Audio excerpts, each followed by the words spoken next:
जी students, हम तीसरा method पढ़ रहे थे नेट प्रेजेंट वैल्यू का।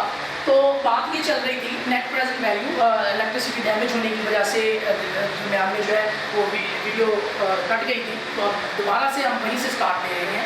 तो तीसरा पार्ट हमने नेट प्रेजेंट वैल्यू स्टार्ट किया था। ये बेसिकली हम इसमें कंपैरिजन क्या करते हैं, कंपैरिजन हमारा ये होता है नेट प्रेजेंट वैल्यू में कि हमने जो हमारा फ्यूचर जो कैश फ्लो हमने जनरेट करने हैं उनकी आज वैल्यू क्या होगी, दैट इज का नेट प्रेजेंट वैल्यू। और वो नेट प्रेजेंट वैल्यू आप जो इनिशियल इन्वेस्टमेंट कर रहे हैं उसके बराबर है, ज़्यादा है या कम है। अगर तो उससे ज़्यादा है इसका मतलब है आपको यहाँ पे इन्वेस्टमेंट करनी चाहिए, अगर उससे कम है तो हमें इन्वेस्टमेंट नहीं करनी चाहिए। यहाँ से लेकर यहाँ तक जो फार्मूला है दैट इज का नेट प्रेजेंट वैल्यू फार्मूला। और ये जो माइनस ICO से बता है इनिशियल कैश आउटफ्लो, ये वो आउटफ्लो है जो आपने पहले किया। अगर ये net present value for example 1,10,000 निकल आती है और ये है 1 लाख, 1,10,000 में से 1 माइनस करेंगे, इसका मतलब है आपकी नेट प्रेजेंट वैल्यू 10,000 ज्यादा आ रही है, यानी फ्यूचर में आप अपनी इस इन्वेस्टमेंट से 10,000 ज्यादा कमा लेंगे। इसका मतलब आपको इन्वेस्टमेंट करनी चाहिए। लेकिन अगर ये वैल्यू इससे माइनस होकर आंसर माइनस में आ जाए, 95,000 है, माइनस लाख निकाले माइनस 5,000 आ गए, इसका मतलब है आपने 1 लाख इन्वेस्ट किया लेकिन उससे कमाया सिर्फ 95 ही है, आपकी अपनी इनिशियल इन्वेस्टमेंट ही नहीं पूरी हुई, इसलिए आपको इसके साथ नहीं जाना चाहिए।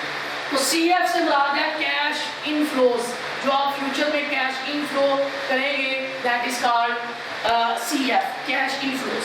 अगर हम पुरानी ही एग्जांपल अपनी पिक करें, जैसे कि उसने कहा गया था कि 1 साल बाद आपको जो पहला इनफ्लो होगा दैट इज 34432, जो दूसरा कैश इनफ्लो होगा दैट इज 39530, जो तीसरा कैश इनफ्लो होगा दैट इज 39359, और जो चौथा कैश इनफ्लो होगा दैट इज 32219।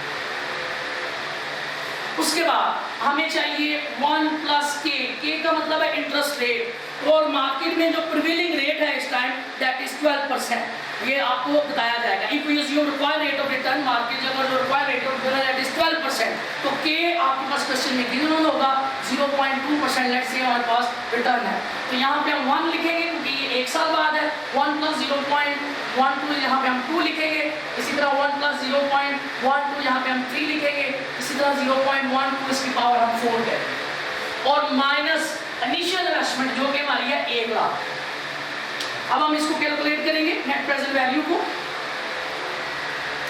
अब जब हम इसकी कैलकुलेशन करेंगे तो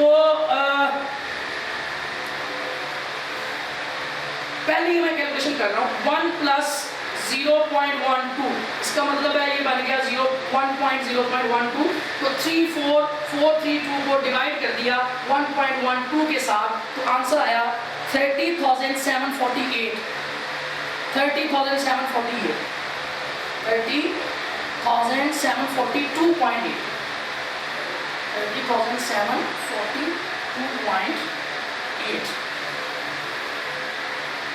तो इसी तरह आपके पास नेक्स्ट अगर सॉल्व करेंगे तो इसी तरह 3 आपने क्या करना है, इस प्लस लेना है उसकी पावर लेनी है फिर डिवाइड कर देना, प्लस करना है पावर लेनी है डिवाइड कर देना, प्लस करना है पावर लेनी है और डिवाइड कर देना। लेट्स से दूसरे का ये आंसर आ गया, उसको मैं राउंड करके लिख रहा हूँ। लेट्स से तीसरे का जो है वो 28,024 आ गया, लेट्स से चौथे का जो है 20,491 आ गया, तो ये हमारे पास 4 आ गए। अब आपने और -1 लाख जो हमारी इनिशियल इन्वेस्टमेंट, जब आपने इन चारों को प्लस किया और ये माइनस किया तो हमारे पास आंसर प्लस में आ गया 10,788। इसके मुराद है कि ये इस इन्वेस्टमेंट में अगर हम इन्वेस्ट करें तो हम 10,778 रुपये हमारी वैल्यू जो है वो ज़्यादा बनती है। आज अगर वो हम उसी पैसों को आज ले आए तो यही पैसे आज की वैल्यू का 10,778 रुपये ज़्यादा हो जाएंगे। इसका मतलब है अगर वैल्यू ये प्लस में आ जाए, 0 से बड़ी आ जाए, प्लस में आ जाए, इसका मतलब है आप इसमें इन्वेस्टमेंट करेंगे। अगर ये नेगेटिव आ जाए तो आप इसमें कभी भी इन्वेस्टमेंट नहीं करेंगे। चौथा जो मेथड है इसमें that is called profitability index.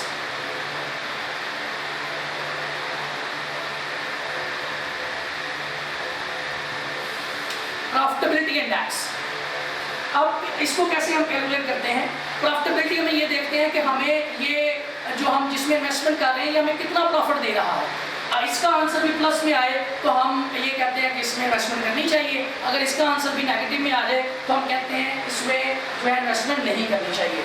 इसको हमारे पास कैलकुलेट करने का फार्मूला होता है, प्रॉफिटेबिलिटी इंडेक्स को PI से ज़ाहिर करते हैं।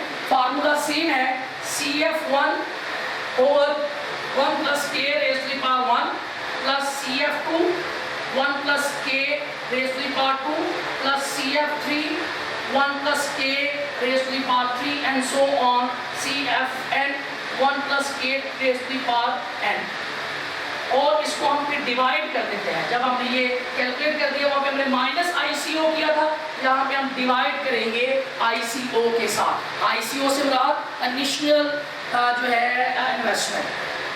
अगर ये वैल्यू यहाँ पे है कोई 0 से प्लस होनी चाहिए। अगर ये वैल्यू के डिवाइड हम कर रहे हैं, अगर इसका आंसर 1 से ग्रेटर आ जाए, 1 से ग्रेटर आ जाए तो हमें इन्वेस्टमेंट करनी चाहिए।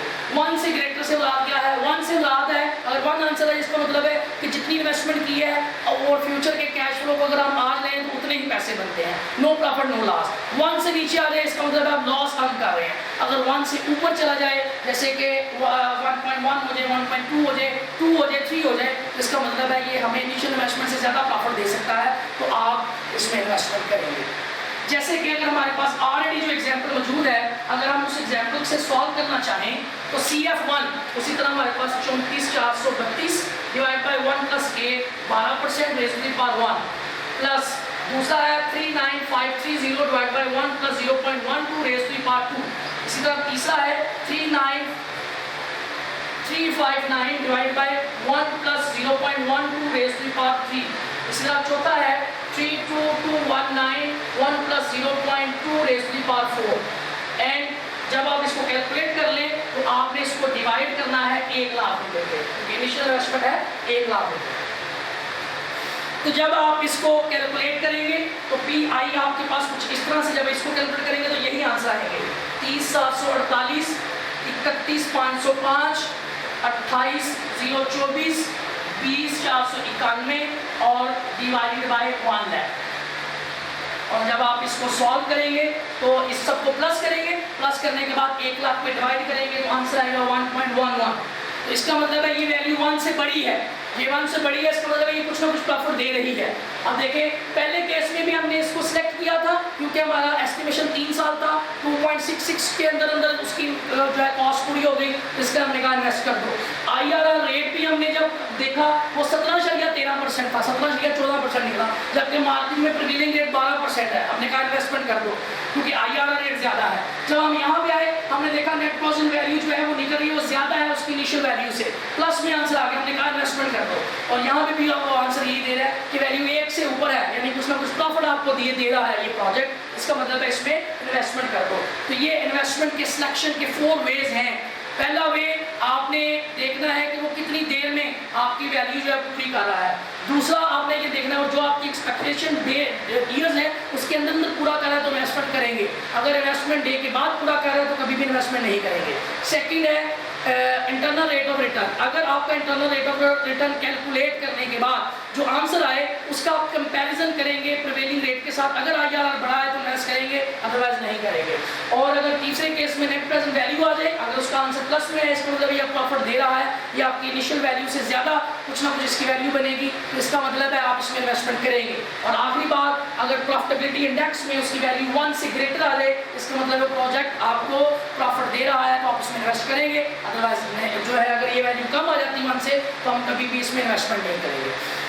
जी, अब ये हमारा फिर जो है लेक्चर कंप्लीट हो गया है। 10th लेक्चर था ये हमारा वीडियो कॉन्फ्रेंस, और अब हमारे पास सिर्फ 4 लेक्चर बचे हैं, जिसमें हमारे पास ये चैप्टर जो हम कर रहे हैं इसके न्यूमेरिकल्स हैं, थोड़ा सा प्रैक्टिकल पार्ट है, और इसके साथ साथ जो हमारे पास एक लास्ट चैप्टर है। अब रिमेनिंग 2 लेक्चर हम इसी चैप्टर पे लगाएंगे और आखिरी 2 लेक्चर जो हैं वो हम लास्ट चैप्टर पे लगाएंगे। इस तरह टोटल 4 जो हमारे रिमेनिंग लेक्चर हैं कंप्लीट हो जाएंगे। तो यहाँ तक आप लोगों ने चीज़ों को अंडरस्टैंड कर लेना ताकि हम जब न्यूमेरिकल करें तो ये चीज़ें आपको आती हैं।